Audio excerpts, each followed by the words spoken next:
जैसा कि आपको पता है कि इस समय सरकार काफ़ी संस्थानों को निजीकरण के हवाले ढकेल रही है। वहीं बैंक कर्मचारियों ने बैंक निजीकरण का किया कड़ा विरोध और आज किए जंतर मंतर पे हज़ारों की तादाद में धरना व प्रदर्शन। आइए हम सुनाएंगे क्या लोग कहते हैं।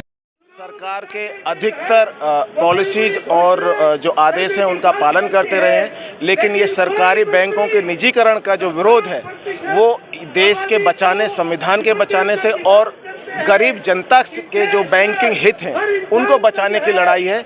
और हम यूएफबीयू जो हमारी United forum of union bank association उसके साथ में हम इस लड़ाई में पूरा तरीके से प्राइवेटाइजेशन का विरोध कर रहे हैं।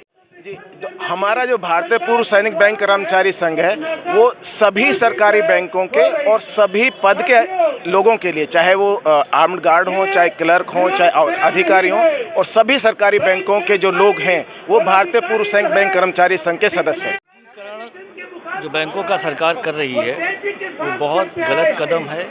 आपको याद होगा कि ये जो बैंक्स थी पहले प्राइवेट हुआ करती थी, इनको बाद में सरकारी किया गया था। और सरकारी करने के पीछे जो कारण थे वो ये थे कि जो देश की हमारी गरीब जनता है उन तक बैंकिंग व्यवस्था पहुंच सके। आज आप देखें तो हमारे ग्रामीण क्षेत्रों में जो बैंक्स हैं, जो शाखाएं हैं, वो हमारी पीएसयू पब्लिक सेक्टर बैंक्स की हैं, ना कि प्राइवेट बैंक्स हैं। सरकारी और गैर सरकारी और प्राइवेट और पब्लिक सेक्टर का एक मिला हुआ रूप है, जिसको सरकार खत्म करके पूरी तरीके से पूरे देश की इकोनॉमी को प्राइवेटाइजेशन की तरफ लेके जा रही है। अगर पूरा देश प्राइवेटाइजेशन में हो जाएगा तो वो सिर्फ प्रॉफिट के बारे में सोचेंगे, जबकि भारत एक वेलफेयर स्टेट है जहाँ पे 70% जनता जो है, आज भी गरीब जो जनता है वो गाँव में रहती है। उन गाँवों में जैसे कि हमारे राष्ट्र महामंत्री जी ने बताया कि उस गाँव में हमारे सरकारी बैंक ही सुविधाएं देते हैं, और अगर ये बैंक प्राइवेट हो गए तो सबसे पहले जो इस देश की जो 70% जनता है, जो गरीब है जनता है, उसका जो फाइनेंशियल इंक्लूजन है वो खत्म हो जाएगा।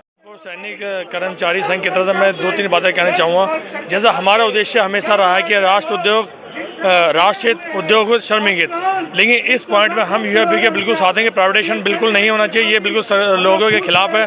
सरकार इसको वापस ले और हम इसकी यूएफबी के साथ हैं। जय भारत, जय भारत। हमें इस देश में बैंकों को नेशनलाइज किया गया ताकि जनता कल्याण हो सके। हमारी देश में बहुत से लोग अनपढ़ हैं, गरीब हैं, मजदूर हैं, किसान हैं, उनको बैंकिंग सेवा मिल सके।